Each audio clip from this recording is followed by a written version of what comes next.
Effectivement, un moment de bascule alors qu'en début d'après-midi, le porte-parole du gouvernement a annoncé que le couvre-feu à 18h, finalement, ce n'était pas vraiment efficace et que la piste d'un scénario d'un confinement très serré était à l'étude par le gouvernement. Bonjour Marc Fesneau. Bonjour. Un confinement très serré, qu'est-ce que ça signifie ? Écoutez, ce qu'on voit, c'est que la situation sanitaire qui a été stable très longtemps, en particulier du fait des variants, en particulier des variants anglais et des variants sud-africains, enfin c'est dans ces pays-là qu'ils ont été découverts, d'ailleurs c'est plutôt pour ça qu'on les appelle ainsi, fait peser sur la situation sanitaire des risques qui sont manifestement plus forts. Évidemment, notre préoccupation depuis le début, c'est la préservation sanitaire du pays et de faire en sorte qu'on mette des mesures en place. Il y a un certain nombre de mesures qui ont été évoquées en Conseil de défense, auxquelles je ne participais pas, mais de toute façon, il ne m'appartient pas de faire état des discussions et des décisions qui sont prises. Simplement, on voit bien qu'on est en vigilance assez maximum sur ces sujets-là.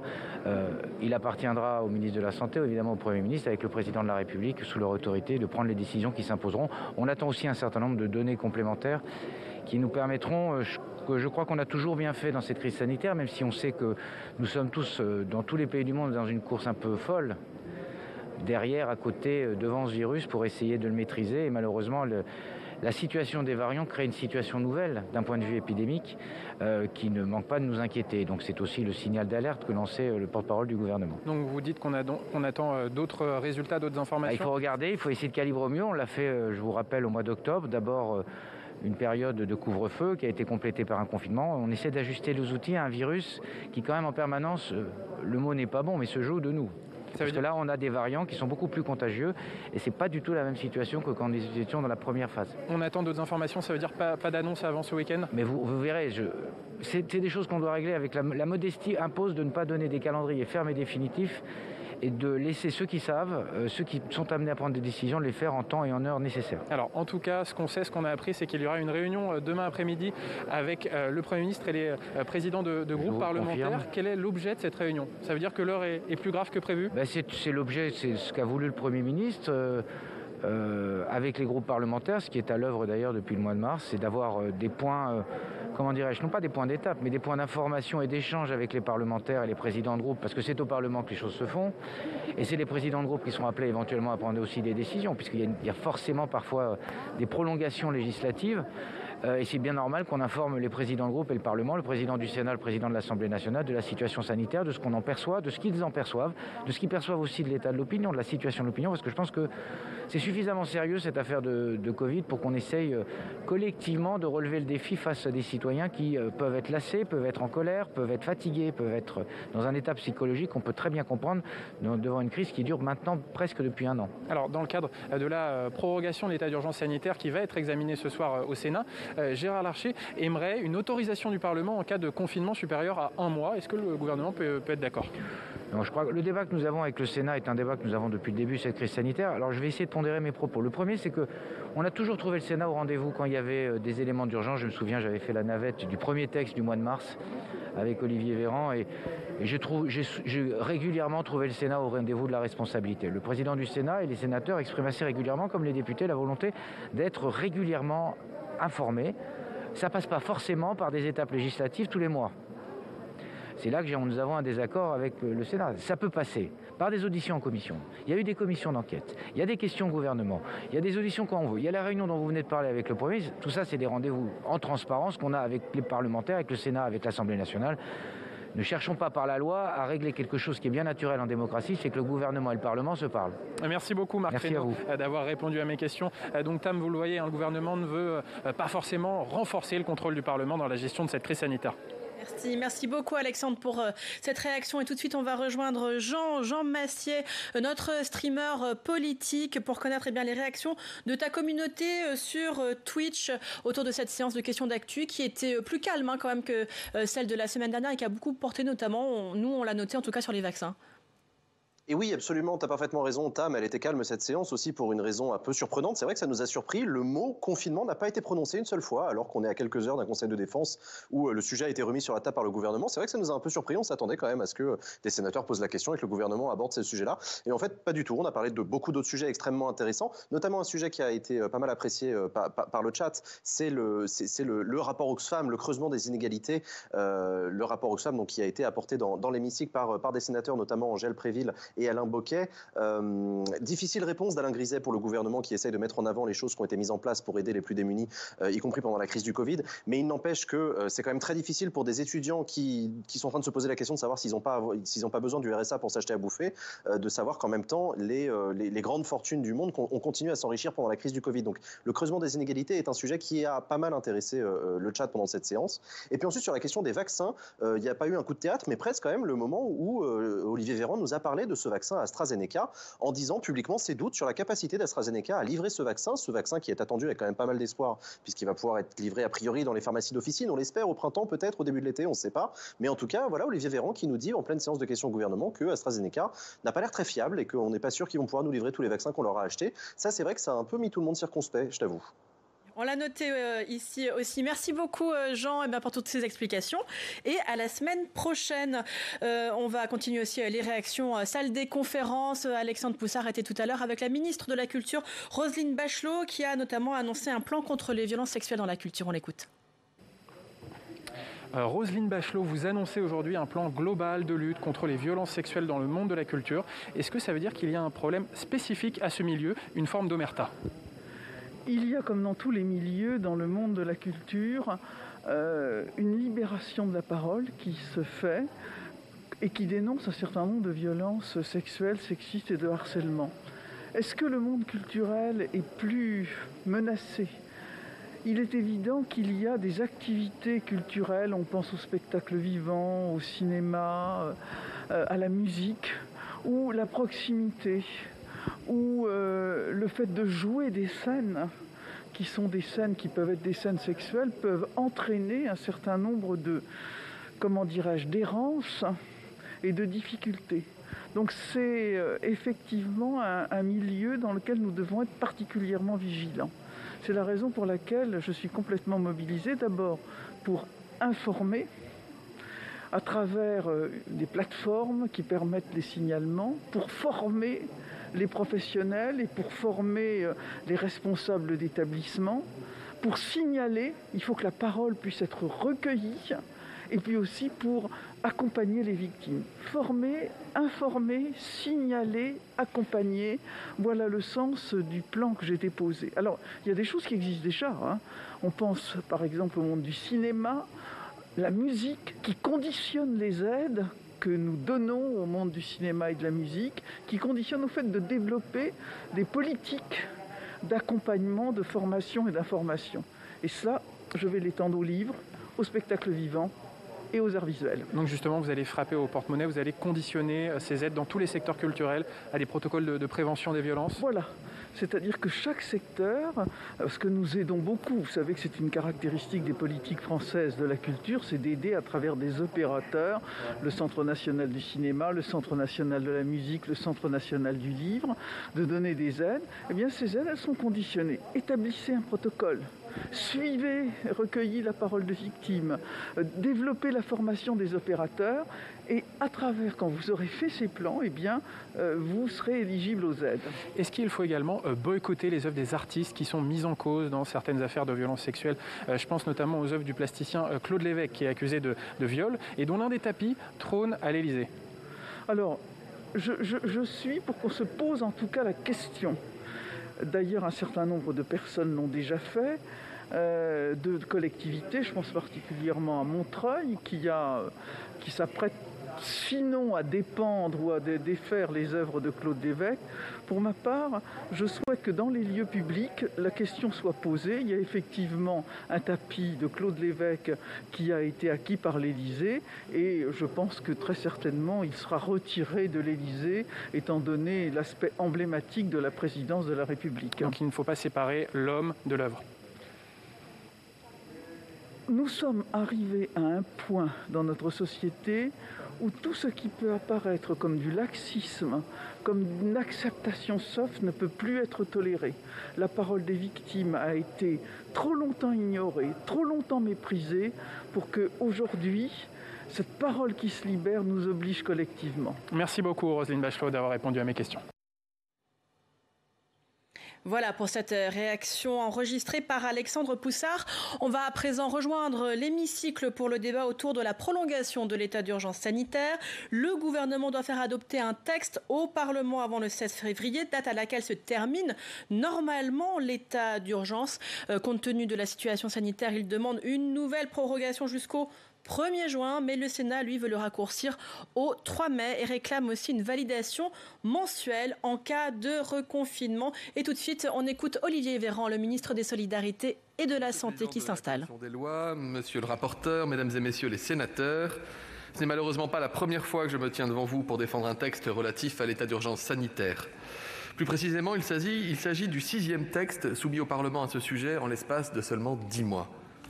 Comme j'ai eu l'occasion de le rappeler devant la commission des lois en audition la semaine dernière, les mesures de police sanitaire mises en œuvre depuis plusieurs mois permettent de limiter significativement la propagation du virus. C'est grâce au couvre-feu, grâce au port du masque, grâce à la limitation des rassemblements que nous pouvons éviter la saturation des services de réanimation et l'aggravation du bilan humain de cette pandémie qui sévit déjà depuis 1 an. J'ai conscience de l'extraordinaire effort demandé aux Français. Néanmoins, l'épidémie de Covid-19 circule toujours activement, en France, comme chez nos voisins européens et ailleurs dans le monde. Au regard de la dynamique actuelle et de la diffusion progressive des variants sur le territoire national, dont la contagiosité serait plus importante,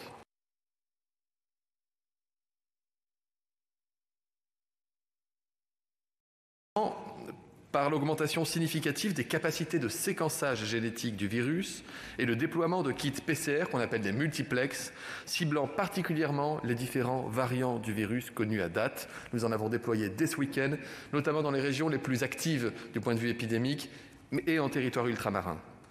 Un renforcement des mesures de contact tracing lors de toutes les investigations de cas suspects ou confirmés, et des actions de renforcement de l'isolement avec l'intervention d'infirmières à domicile qui sont désormais opérationnelles auprès des cas positifs aux variants.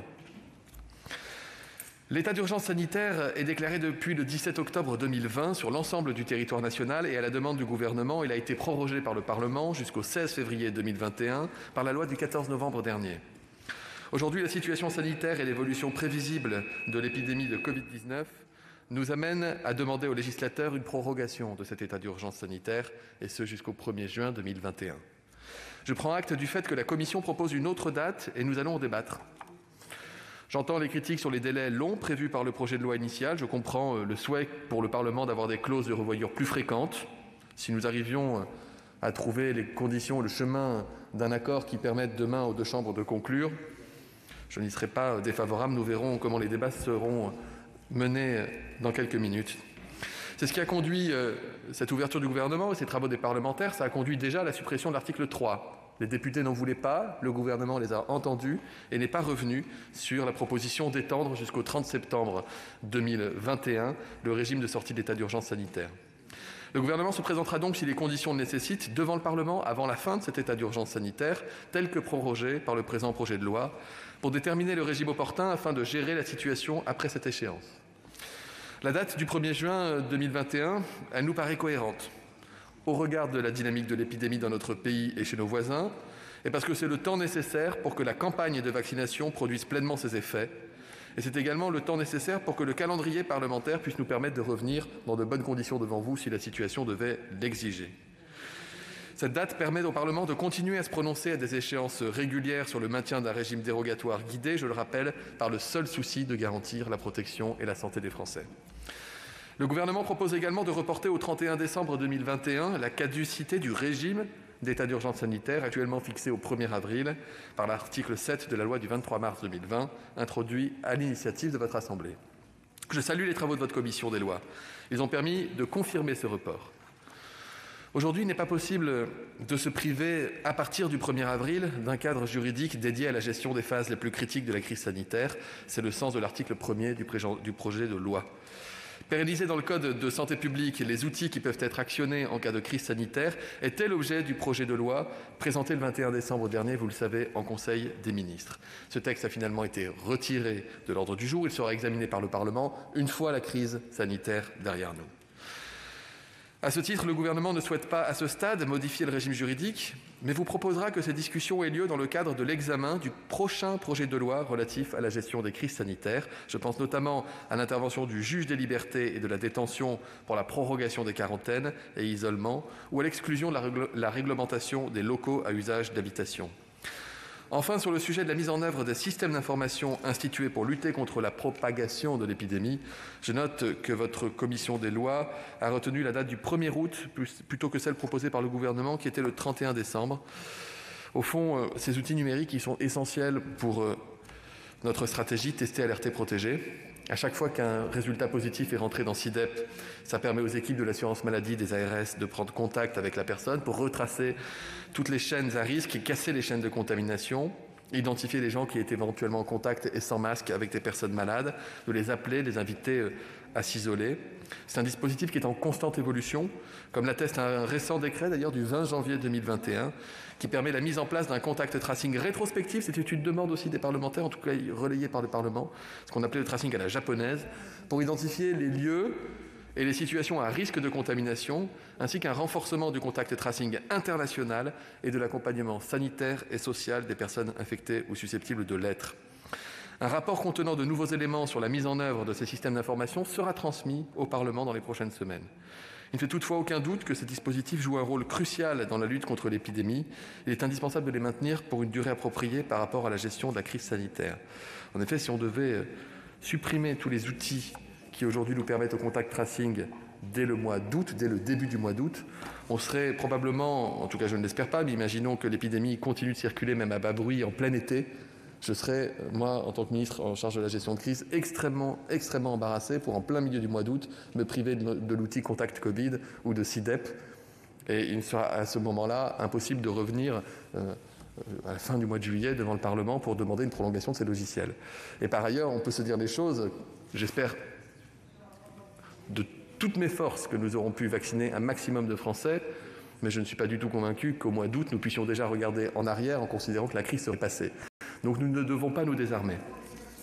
Je vous remercie pour les travaux conduits depuis bientôt 1 an sur ce sujet. Je comprends la lassitude qui peut naître de la prorogation fréquente de telles dispositions.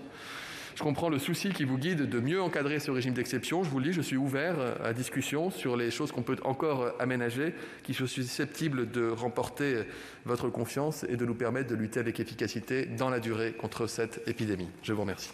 Merci, Monsieur le Ministre.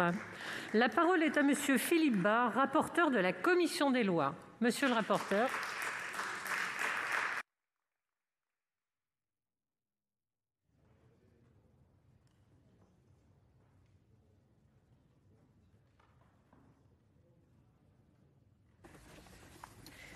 Monsieur le Ministre, Monsieur le Président de la Commission des lois, Mesdames et Messieurs, chers collègues, la situation de la crise sanitaire est grave.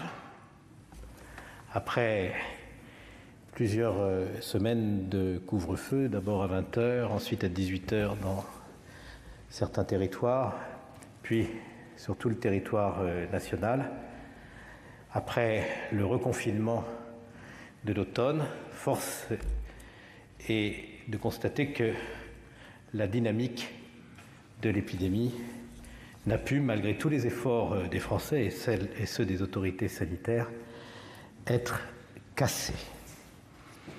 Nous savons que ces derniers jours, la question s'est posée d'un reconfinement général de la population, quelles qu'en soient les modalités, et si elle n'a pas été encore décidée, cette mesure est sur la table et pourrait survenir dans les prochains jours. Dans les circonstances que traverse notre pays, nous avons naturellement, chacune et chacun d'entre nous, à prendre nos responsabilités et à trouver la bonne position sur une ligne de crête dont il n'est pas facile de garder la trajectoire. Trop de restrictions mettent en péril non seulement l'activité économique, mais aussi le moral des Français et parfois même la santé psychique d'un certain nombre de nos compatriotes, je pense à nos jeunes, mais aussi à nos anciens, en particulier.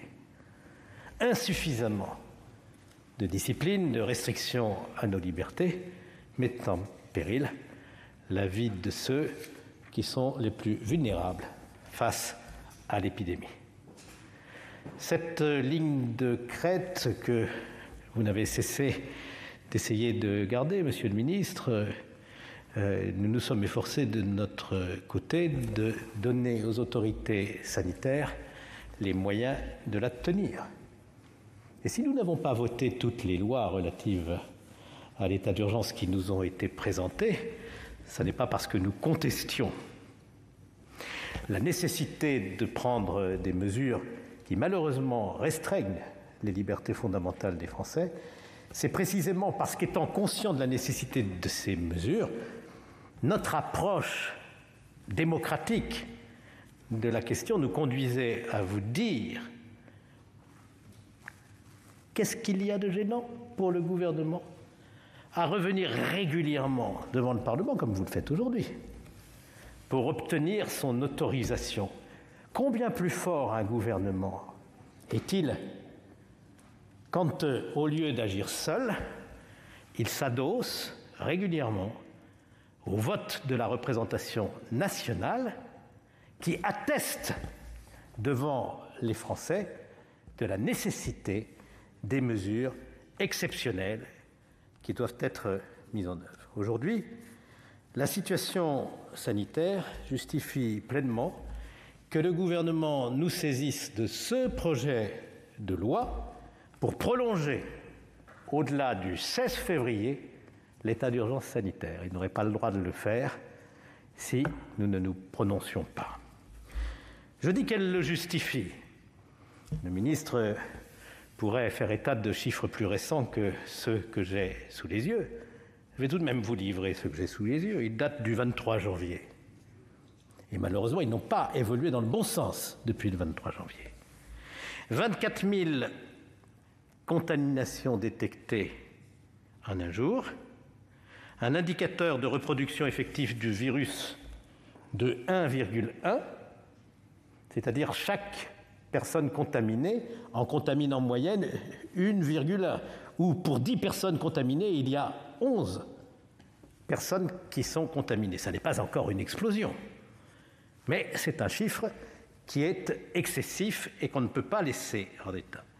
Le taux d'occupation des lits de réanimation est de 57%, ce qui, dans certains cas, pose un problème pour le traitement de malades atteints d'autres affections que le Covid. Et par conséquent, même si les vaccinations progressent, le ministre s'en est expliqué en audition la semaine dernière, elles ne progressent certainement pas à un rythme suffisant pour nous faire espérer que la vaccination ajoutée aux disciplines que les Français s'imposent à eux-mêmes, heureusement, suffira pour enrayer la dynamique de cette épidémie. Et c'est un regret, bien sûr, que je suis obligé de vous dire que notre responsabilité est bien d'accepter la prorogation de l'état d'urgence sanitaire. Mais en vous disant cela, je vous dis aussi que nous ne pouvons pas le faire à n'importe quel prix. J'ai écouté le ministre à l'instant. Monsieur le ministre, je vous remercie de votre propos. J'y ai décelé une ouverture à l'égard des travaux du Sénat. Je m'en réjouis. Effectivement, nous restons, nous, sur une ligne absolument constante. Le Sénat, monsieur le ministre, est sans surprise. Il ne varie pas. Il a sa ligne, je l'ai rappelé à l'instant, responsabilité et vigilance qui se traduisent par une exigence, celle du contrôle parlementaire. Nous ne voulons pas, non pas que nous manquions de confiance, ça pourrait être un autre gouvernement, nous aurions la même attitude, nous ne voulons pas signer le chèque en blanc. C'est pas ce que vous nous demandez, mon propos ne se veut pas excessif. Mais nous souhaitons faire en sorte que vous n'ayez pas plus de 2 mois et demi sans revenir devant le Parlement pour demander l'autorisation de restreindre les libertés. Vous avez conscience, monsieur le ministre, vous qui êtes ministre de la Santé, que le ministre de l'Intérieur, tout gouvernement confondu, n'a jamais exigé des Français de telles restrictions aux libertés quand on les compare aux restrictions qui sont imposées pour la lutte contre le Covid. Et dans un état de droit, dans une vieille république que nous chérissons tous, la restriction aux libertés n'est pas quelque chose dont on doit prendre l'habitude sans un contrôle parlementaire effectif, dont vous n'avez rien à craindre, puisqu'il est responsable. Donc, nous ferons ce que nous avons fait pour tous les textes que vous nous avez soumis. Je proposerai qu'on vous donne 2 mois et demi. Et donc, état d'urgence sanitaire, oui, mais jusqu'au début du mois de mai. Passons le week-end où il risque d'y avoir des transhumances, et puis qui est celui du 1er mai, allons au 3 mai. C'est ça notre souhait. Et si vous avez besoin, parce que la France a besoin, de prolonger les restrictions aux libertés pour être efficaces dans la lutte contre l'épidémie, ne doutez pas que le Sénat sera au rendez-vous. Et il y a une deuxième chose très importante que je veux vous dire. Si dans les jours qui viennent, en dehors de l'enceinte de l'Assemblée nationale ou du Sénat, l'exécutif décide un reconfinement, nous vous demandons de revenir vers nous si ce reconfinement doit dépasser la durée d'1 mois. Ça peut vous paraître une mécanique un peu complexe. Nous avons un régime d'état d'urgence sanitaire, il est lui-même temporaire. Tant qu'il existe, il peut être activé ou ne pas l'être. Quand nous l'activons, nous demandons que ce soit pour 2 mois et demi au maximum sans revenir devant le Parlement. Et si nous l'activons et que dans les pouvoirs exceptionnels exercés par le gouvernement, il y a le reconfinement, alors là, nous disons, ce n'est pas dans 2 mois et demi que nous voulons que vous reveniez, c'est dans le mois. Est-ce que ça vous paraît exorbitant, monsieur le ministre? Avec vraiment de bonne foi cette assurance de notre responsabilité vis-à-vis de la gestion de la crise, et cette assurance, elle est étayée par le fait que nous ne vous avons jamais manqué dans la possibilité d'exercer les pouvoirs de santé publique qui sont nécessaires pour juguler l'épidémie. Voilà, monsieur le ministre, l'essentiel, et mes chers collègues, l'essentiel de ce que je vous dis, je voulais vous dire en introduisant ce débat et en vous disant, puisque vous avez montré votre ouverture d'esprit, qu'en ce qui me concerne, je souhaite vivement que nous aboutissions à un accord, car ces disciplines sont très difficiles à supporter par les Français. Elles le seront de plus en plus, et vous verrez que le Sénat, tête de pont des collectivités territoriales de la République, s'il accompagne votre politique, elle sera sans doute plus efficace, car mieux comprise par les Français. Merci, monsieur le rapporteur. Dans la suite de la discussion générale, la parole est à monsieur Philippe Bonnecarrère pour le groupe Union centriste.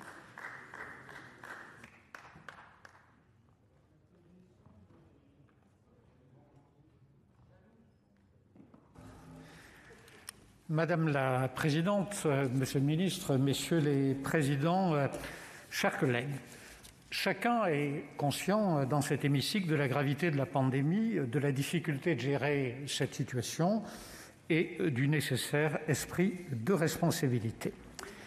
Mais pourquoi une prorogation de l'état d'urgence? Pourquoi encore à nouveau demander des pouvoirs exceptionnels alors que, vous le savez, l'exécutif les détient déjà pratiquement tous? J'avais préparé 3 visuels pour illustrer mon propos. Il m'a été indiqué par la séance qu'il n'était pas possible d'utiliser ces écrans pour illustrer le propos.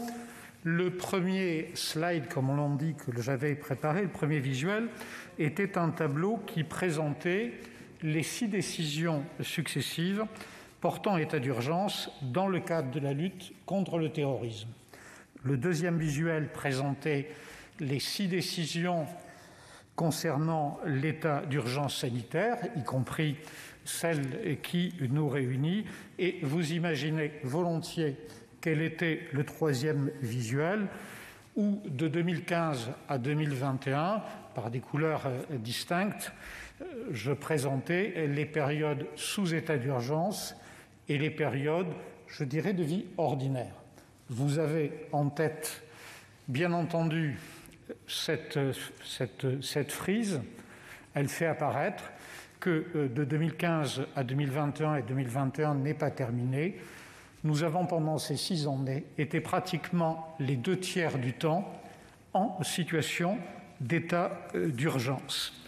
Cela veut dire que nous sommes un pays dans lequel l'état d'urgence est semi-permanent, où l'exception devient la règle. C'est un sujet pour une démocratie mature. C'est un sujet pour nos institutions.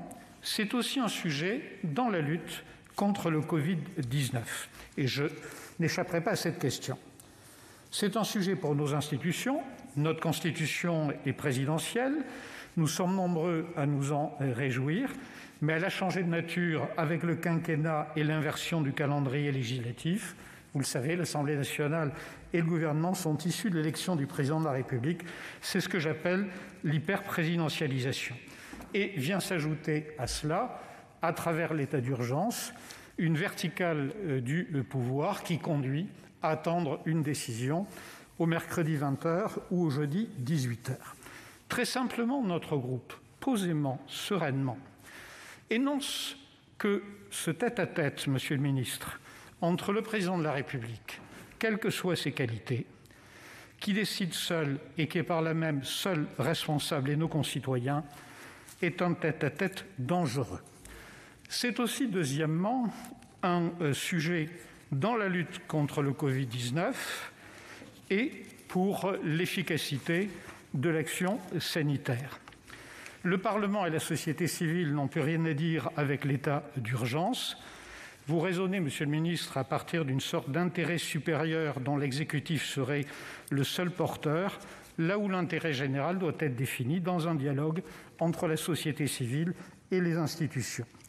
Autrement dit, l'efficacité collective est faite de confiance, d'une adhésion individuelle et collective. Le président de la République a regretté récemment les 66 millions de procureurs que comprendrait notre pays. Il a raison. Mais si vous avez un seul décideur, vous avez 66 millions de procureurs. Exprimé autrement, vous ne pouvez pas être le procureur d'une décision à laquelle vous avez été associé. C'est toute la responsabilité et tout le rôle du Parlement.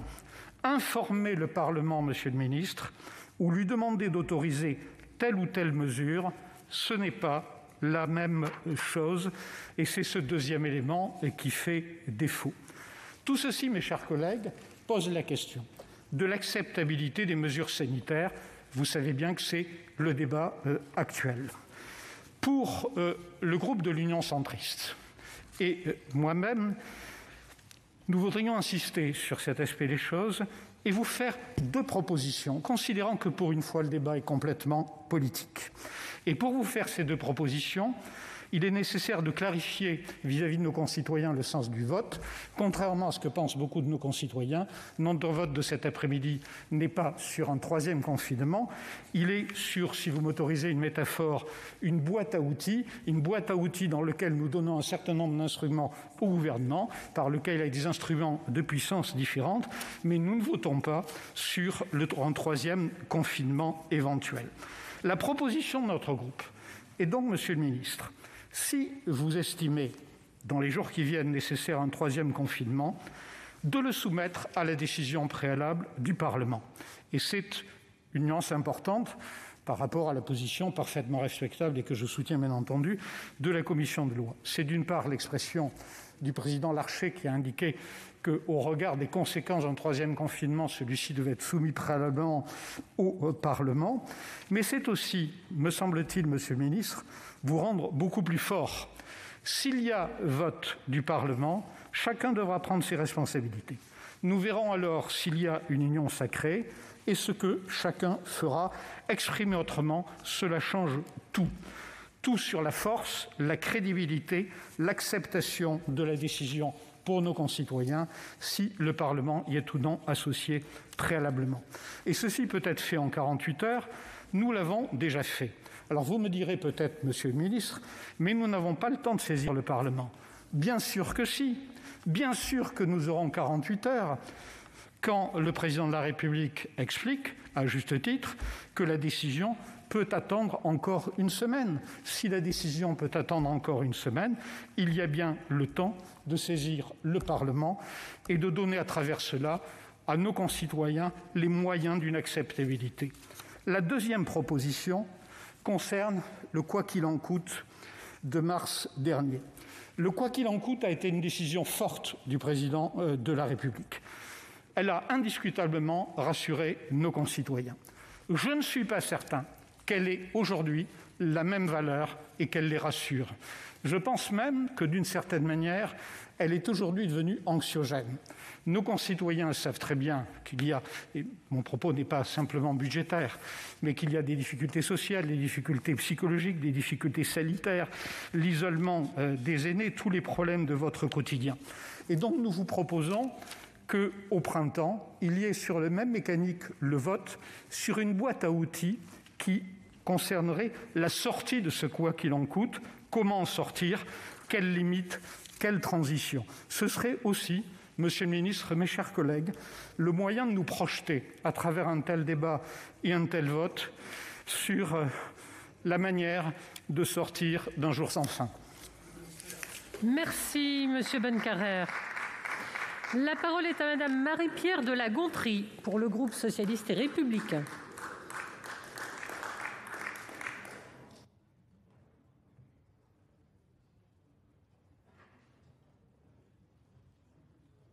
Merci. Madame la Présidente, Monsieur le Ministre, Monsieur le Président de la Commission des lois, Monsieur le rapporteur, mes chers collègues.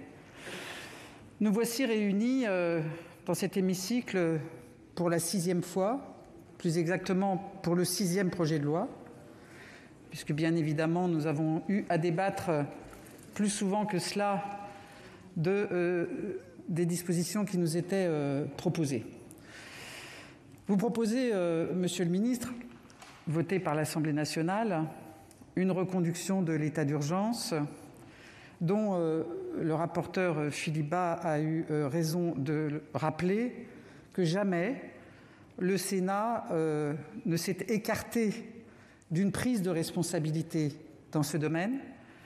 Nous avons toujours, quelles que soient nos divergences politiques, nos éventuelles contestations de vos modalités d'action, nous avons toujours considéré que notre responsabilité était d'être aux côtés des Français et de faire en sorte que les mesures proposées par le gouvernement soient le plus adaptées possible à cette situation qui s'abat sur notre pays. Mais depuis l'origine de ces travaux, nous tentons, avec un succès que je qualifierais de modéré, de convaincre le gouvernement d'enserrer davantage les restrictions apportées aux libertés publiques. Il se trouve que le fait que vous ayez vous-même annoncé la mise à l'écart du projet de loi de pérennisation de l'état d'urgence nous amène aujourd'hui à pouvoir délibérer du texte qui nous occupe. Et que la positive suppression de l'article 3 qui instaurait un régime de sortie d'état d'urgence qui en réalité était quasi similaire, décision prise par l'Assemblée nationale et dont j'ai compris à la lecture de vos amendements que vous n'aviez pas l'intention d'y revenir, indique en tout cas que nous serions amenés à nous revoir dans les prochains mois, mais ces dates sont trop éloignées encore. Et si nous insistons sur ce point, le rapporteur l'a dit, M. Bonnecarrère l'a déjà dit et d'autres sûrement. Vous l'avez noté certainement, Monsieur le Ministre, nous sommes aujourd'hui dans ce qu'un journal du soir appelle la fatigue de la démocratie. Nous sommes aujourd'hui dans une lassitude extrême de nos compatriotes. Nous n'avons jamais été destinataires d'autant de messages, de courriers, de mails nous demandant de ne pas voter le projet de loi qui nous saisit aujourd'hui, alors même que nous pensons qu'il faut avancer dans ce sens. Et nous voyons que les Français sont ambivalents, ils sont impatients car le vaccin leur a donné une lueur d'espoir, évidemment. Ils sont prêts au sacrifice, comme ils le font d'ailleurs depuis maintenant des mois. Mais je crains un sentiment peut-être de refus. Pas de révolte, mais de refus.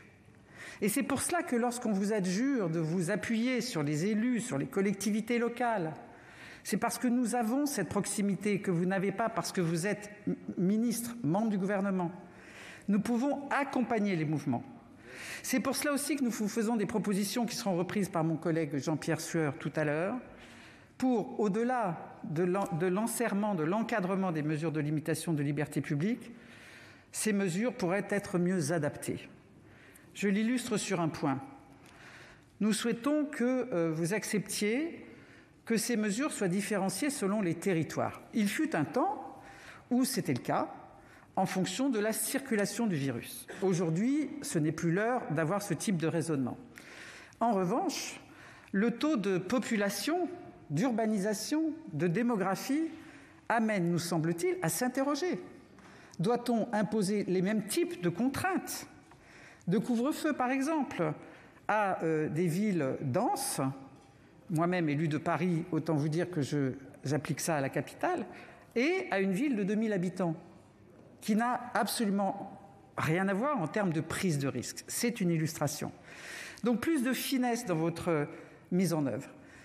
Au-delà, d'autres propositions seront faites, et notre groupe entend le besoin de cet état d'urgence sanitaire, approuve la position de la commission des lois d'en restreindre la durée, d'en restreindre le champ en termes d'atteinte aux libertés publiques, mais fera des propositions complémentaires pour que ce soit mieux adapté à ce qu'ont besoin de vivre les Français, qui seront développées par mon collègue Jean-Pierre Sueur.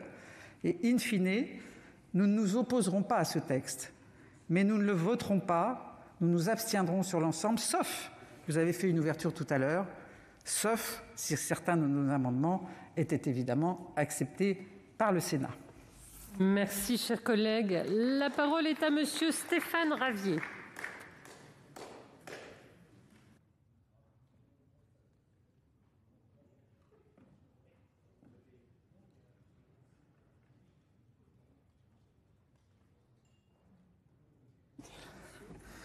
Madame la Présidente, Monsieur le Ministre, mes chers collègues. Il y a 11 mois, le couple Macron se rendait au théâtre pour inciter les Français à sortir de chez eux malgré le coronavirus. Les masques ne servaient à rien, il était inutile d'en porter, il était même trop compliqué à utiliser pour certains. Il suffisait juste de tousser dans le creux de son coude pour stopper l'épidémie. Dans cette guerre que vous êtes censé mener contre la Covid-19, Monsieur le Ministre, il ne manque plus que nous vaincrons parce que nous sommes les plus forts, pour parfaire votre sinistre tableau de l'impréparation totale et du grand mensonge qui coûte aujourd'hui la vie à 74 000 Français. Voilà 10 mois que l'état d'urgence est instauré et pendant ces 10 mois, vous aurez été en retard, en contradiction, dans l'hésitation permanente, surtout. Pendant ce temps, la France compte ses morts. Le dernier en date, en ce qui me concerne, il se prénomme Roland. Roland, médecin de 66 ans dans une commune toute proche de Marseille.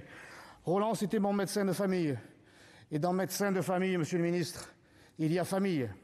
C'est en quelque sorte un proche que j'ai perdu. Votre gestion désastreuse de la crise sanitaire aura privé une femme de son époux, des enfants de leur père et des petits-enfants de leur grand-père. Roland, mon docteur, est tombé au champ de votre déshonneur. En plus des conséquences humaines, la dette explose, nos libertés et notre démocratie sont confisquées. Cessez, la gauche toujours à vouloir m'interrompre. Cessez, laissez-moi parler. Laissez-moi parler, s'il vous plaît. Cependant, combattre l'épidémie n'est pas incompatible avec la relance de l'activité. Il suffit d'écouter les élus locaux. Mais si ce gouvernement, si ce président écoutait les élus, cela se saurait et surtout cela se verrait. Le déficit budgétaire a doublé en 2020. La France a emprunté 1 milliard par jour. Cet endettement colossal, ce sont les Français qui devront le rembourser car l'argent magique n'existe pas. Notre dette est vertigineuse. Elle représente 120% du PIB. Et puisque vous voulez que tout continue, c'est la banqueroute qui nous guette. Avouez que cela serait cocasse pour un président sorti fraîchement de son bureau de la banque Rothschild. Je disais il y a un instant que vous hésitiez surtout. À cela, une exception tout de même, votre acharnement à vous attaquer à nos libertés, à toutes nos libertés individuelles, économiques et démocratiques. Interdit de consommer, de travailler, de circuler, de débattre, de voter, et interdit de prier, et peut-être même bientôt interdit de parler. Tous ces coups de force n'empêchent pas l'épidémie de se développer, mais cela ne vous empêche pas non plus de redoubler de violence envers les Français qui ont eu droit à une nouvelle provocation d'Emmanuel Macron, qui a osé les qualifier de procureurs. Ces Français qui appliquent scrupuleusement depuis 10 mois vos recommandations, qui perdent leur emploi, leur entreprise, leur liberté, qui pour certains d'entre eux ont perdu un, voire plusieurs proches, sont une fois de plus insultés par celui qui devrait les protéger. Et aujourd'hui, vous avez la prétention d'obtenir de notre Assemblée une prorogation, un prolongement de 6 mois de l'état d'urgence, et dans 6 mois, vous exigerez 6 mois de plus, mais même pas en rêve. Vous incarcérez notre présent et hypothéquez notre avenir. Ce sont de libertés dont les Français ont besoin et pas de vos dérives autoritaires. Il est urgent de stopper l'état d'errance de votre gouvernement. Merci, vous accordez 6 mois de plus de plein pouvoir. Pour moi, ce sera non. Merci. Alors, la parole est maintenant à Monsieur Claude Malhuret pour le groupe Les Indépendants.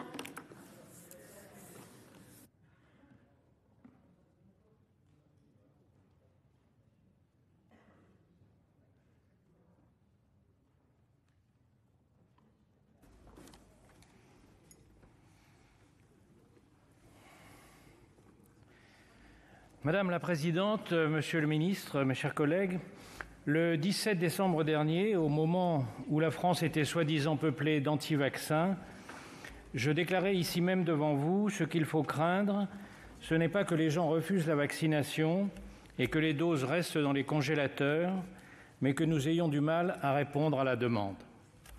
Face au rouleau compresseur des réseaux sociaux et des médias qui avaient fait des anti-vax le sujet du moment, cette analyse, hélas, n'a pas convaincu à l'époque. Voltaire disait qu'il est dangereux d'avoir raison quand le roi a tort. Aujourd'hui, il est inutile d'avoir raison quand Twitter a tort.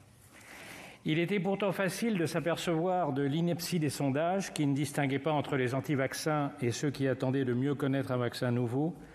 Facile de constater que 2,5% des Français seulement sont opposés aux vaccinations pour leurs enfants. Et enfin, qu'alors qu'on avait commandé 1,5 fois plus de vaccins anti-grippe que l'an dernier, en octobre, les stocks ont été dévalisés en 10 jours.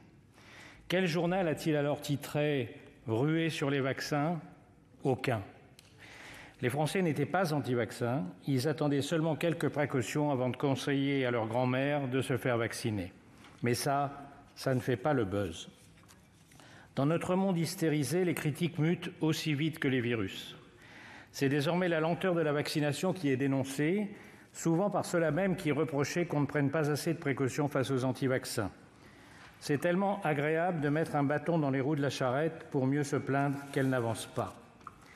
Après un démarrage laborieux, les lenteurs de la vaccination ont aujourd'hui une cause principale dans tous les pays, ou presque, les difficultés de production des laboratoires.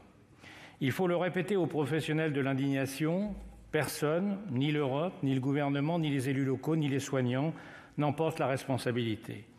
Il faut aussi répéter aux professionnels du pessimisme que ce qui est stupéfiant, ce n'est pas la difficulté des campagnes de vaccination, c'est le miracle de disposer d'un vaccin en moins d'un an. La critique est nécessaire à la démocratie, mais j'avoue que j'ai du mal à hurler avec les loups. Et j'ai encore plus de mal à hurler avec les ânes. Car nous sommes tous des ânes face à ce virus. Nous ne connaissons toujours presque rien de lui. Chaque certitude, chaque annonce, il les dément tôt ou tard. Un exemple, la France s'est sentie humiliée pendant des mois en 2020 par les comparaisons avec l'Allemagne. Aujourd'hui, les Allemands ont 1000 morts par jour et nous 300. L'Europe centrale et balkanique, presque épargnée au printemps, est aujourd'hui la plus frappée.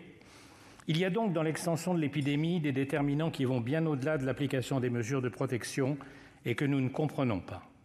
Pas plus que nous ne pouvons prévoir les mutations, ni la date et le lieu de leur apparition. Face à tant de difficultés et d'incertitudes, il semble aux médecins que je suis que le premier impératif pour les politiques, c'est de faire face ensemble, ou tout au moins avec un minimum d'unité nationale. C'est le cas, et je m'en réjouis, quant à la loi qui nous réunit ce jour, qui sera très largement votée, et dont le seul désaccord porte sur 25 jours dans la durée de prorogation, obstacle qui ne devrait pas être insurmontable. Je m'en réjouis pour 2 raisons. D'abord parce que tout le monde dans notre Assemblée a bien compris, à 1 ou 2 exceptions près, je viens de le réaliser, que ne pas voter cette prorogation reviendrait à poignarder l'exécutif dans le dos en plein milieu de la bataille. Ensuite, parce que la préoccupation actuelle des Français est ailleurs. Comment se protéger du virus? Comment affronter la crise économique à venir?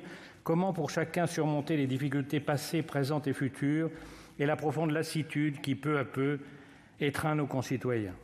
Cet accord sur la prorogation ne doit pas signifier, bien sûr, que le Parlement soit privé des débats nécessaires avec le gouvernement si ce dernier envisageait des modifications substantielles de l'état d'urgence ou si intervenaient des développements imprévus de l'épidémie. Cette hypothèse n'est en effet pas exclue. Le professeur Lévy dans le journal du dimanche, le professeur Delfraissy dans son interview télévisée ont tous les deux délivré un message essentiel. Ne croyons pas que, comme dans les contes de fées, le bon vaccin nous délivrera du méchant virus à l'été. Tous les Français ne seront pas vaccinés à cette date et lorsque tous le seront, le virus continuera d'être menaçant par ses mutations. Nous vivrons longtemps avec lui. Certains jugeront ce rappel peu opportun au moment où nous sommes tous fatigués, certains épuisés et d'autres déprimés ou sans ressources. Si je le fais quand même, c'est pour 3 raisons. D'abord parce que c'est la vérité. Ensuite parce que les extraordinaires progrès scientifiques qui ont produit le vaccin en quelques mois nous donnent la certitude que le combat sera à terme gagné. C'est une immense chance. Le sida, 40 ans et 30 millions de morts après, n'a toujours pas de vaccin. Enfin parce que ce n'est pas en nous apitoyant sur nous-mêmes que nous en sortirons, mais en agissant. Du sang, de la sueur et des larmes, disait Churchill en 1940. Comparons le sang, la sueur et les larmes que nous avons à verser à ceux qu'ont versé les générations précédentes dans une épreuve bien pire, et nous découvrirons que le seul mot d'ordre aujourd'hui, c'est « montrons-nous à la hauteur ». Merci, Monsieur le Président. La parole est maintenant à Madame Esther Benbassa pour le groupe écologiste Solidarité et Territoires.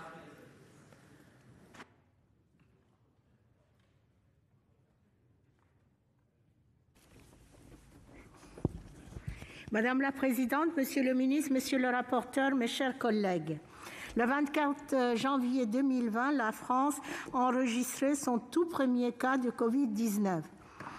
1 an après, les Français subissent encore les conséquences de l'impréparation manifeste des pouvoirs publics, des tergiversations et multiples contradictions dans la stratégie d'action et de communication du gouvernement au sujet, bien sûr, des masques, des tests et des vaccins.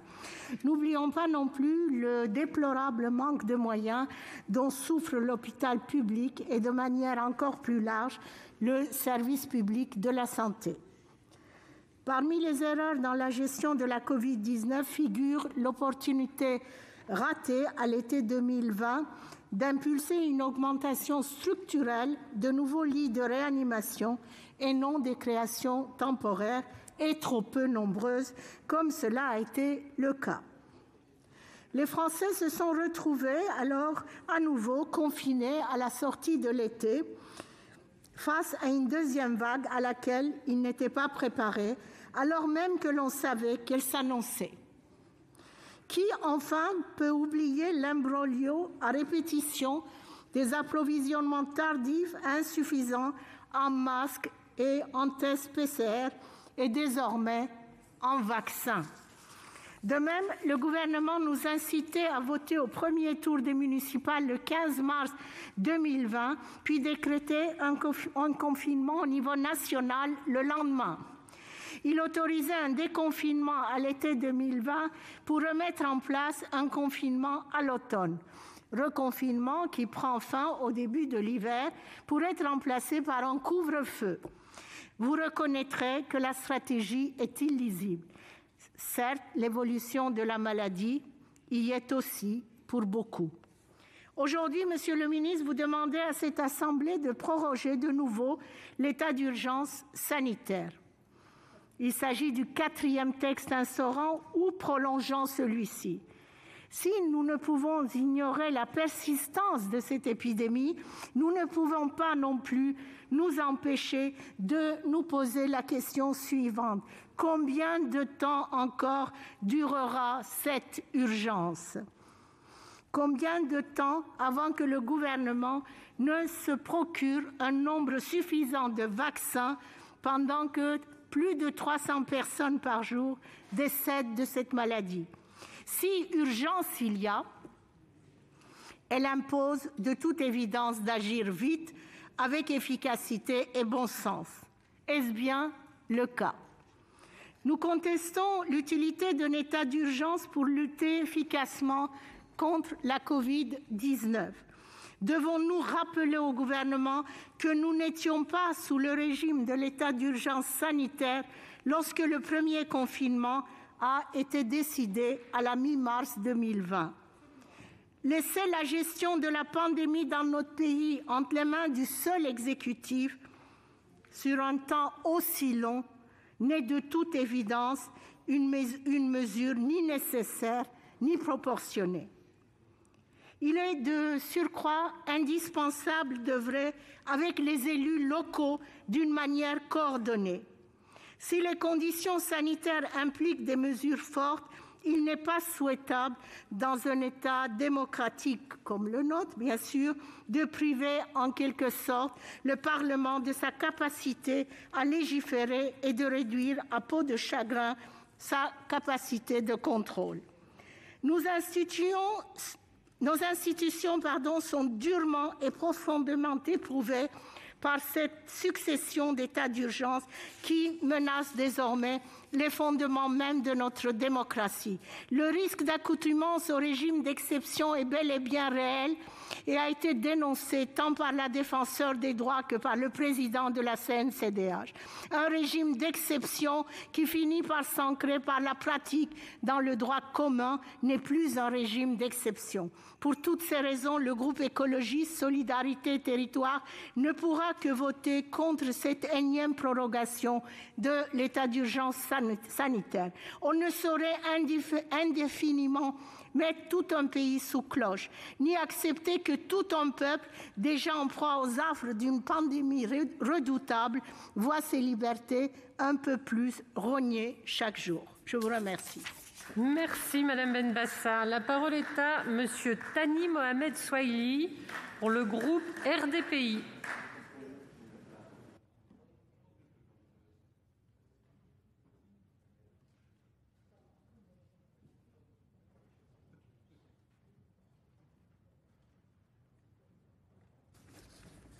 Madame la Présidente, Monsieur le Ministre, Monsieur le Président de la Commission des lois, Monsieur le rapporteur, mes chers collègues, voilà presque un an que le monde traverse une crise sanitaire qu'il n'attendait pas. Une crise qui met à l'épreuve et en tension les systèmes de santé, les économies, les populations. Une crise qui, aussi, nous réunit à intervalles réguliers dans cet hémicycle pour autoriser le gouvernement à prendre des mesures adaptées pour lutter contre l'épidémie. Et dans ce contexte, cette régularité est paradoxalement une bonne chose. Nous nous accorderons sur ce point, Monsieur le rapporteur. Cela a été rappelé, la situation reste préoccupante et animée d'incertitudes. Je ne serai pas long sur les chiffres, ils ont été rappelés et nous pouvons, je crois, nous accorder sur le constat qu'ils suscitent. Alors qu'il était stable en décembre, le nombre de nouvelles contaminations augmente progressivement depuis le début du mois de janvier. Hier étaient enregistrées 22 000 nouvelles contaminations et 1 769 nouvelles admissions en réanimation sur une semaine, portant à plus de 3 000 le nombre de patients en réanimation. Cette situation est incertaine aussi au regard de la dynamique de l'épidémie que connaissent certains pays voisins sous l'effet des variants. Dynamique qui a pu conduire les autorités compétentes à prendre des mesures plus strictes, je pense notamment au Royaume-Uni. Une autre incertitude sur les prochaines semaines tient à l'effet du vaccin sur la transmission du virus ou encore sur le nombre de doses qui pourront effectivement être livrées au regard des capacités des laboratoires et des autorisations de mise sur le marché. Ces points d'incertitude imposent, je le crois, d'évacuer dès à présent toute tentation de corrélation entre la stratégie vaccinale et la position que le législateur doit adopter sur le présent texte. Sur le fondement de cette situation complexe, le Conseil scientifique ainsi que le Conseil d'État ont en tout cas considéré comme justifié l'ensemble des dispositions suivantes. La prorogation de l'état d'urgence sanitaire jusqu'au 1er juin 2021, Le report de la caducité de son régime juridique au 31 décembre 2021, ainsi que le report de la caducité de la mise en œuvre des systèmes d'information et même du régime transitoire de sortie de l'état d'urgence. Cette dernière évocation m'amène à m'arrêter un instant sur les points qui nous rassemblent. La commission des lois de l'Assemblée nationale a fait le choix, sur amendement de son rapporteur et de la majorité, de supprimer l'article 3 afin que la clause de revoyure soit fixée au 1er juin 2021, c'est-à-dire à la fin de l'état d'urgence sanitaire prorogé.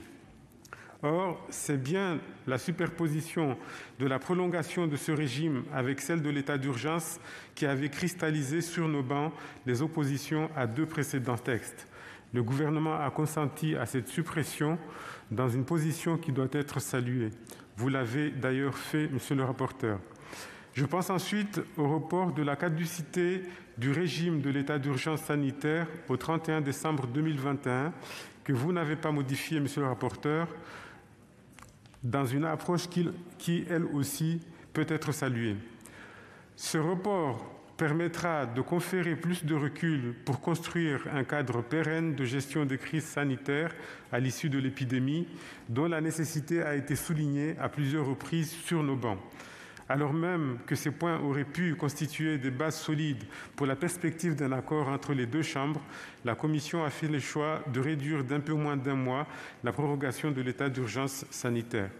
Elle a fait le choix également de prévoir l'intervention du législateur pour la prolongation d'un confinement au-delà d'1 mois, ou encore d'inscrire au sein même de la loi des dispositifs de contrôle qui ne semblent pas nécessairement relever de ce rang. La vigilance exprimée à travers ces dispositions ne doit pas faire oublier le cadre strict qui s'applique aux mesures prises sur le fondement du régime de l'état d'urgence sanitaire. Je pense aux prérogatives de contrôle du Parlement, justement. Je pense aussi, bien sûr, au contrôle du juge qui peut suspendre en référé l'application des mesures prises dans le cas où elles ne seraient pas adaptées et proportionnées à l'état de la situation sanitaire. Les délais proposés par le texte transmis par l'Assemblée nationale nous paraissaient en tout cas justifiés pour la gestion d'une crise marquée par la dynamique précédemment évoquée. Mes chers collègues, le groupe RDPI votera le présent texte en ce qu'il reporte la caducité du régime juridique de l'état d'urgence sanitaire et qu'il consent à une prorogation de cet état d'urgence. Nous attendons toutefois de la navette, vous l'aurez compris, qu'elle puisse aboutir à des dispositions et des délais permettant une gestion agile et pleinement efficace de la crise. Merci, chers collègues. La parole est à Madame Maryse Carrère pour le groupe RDSE.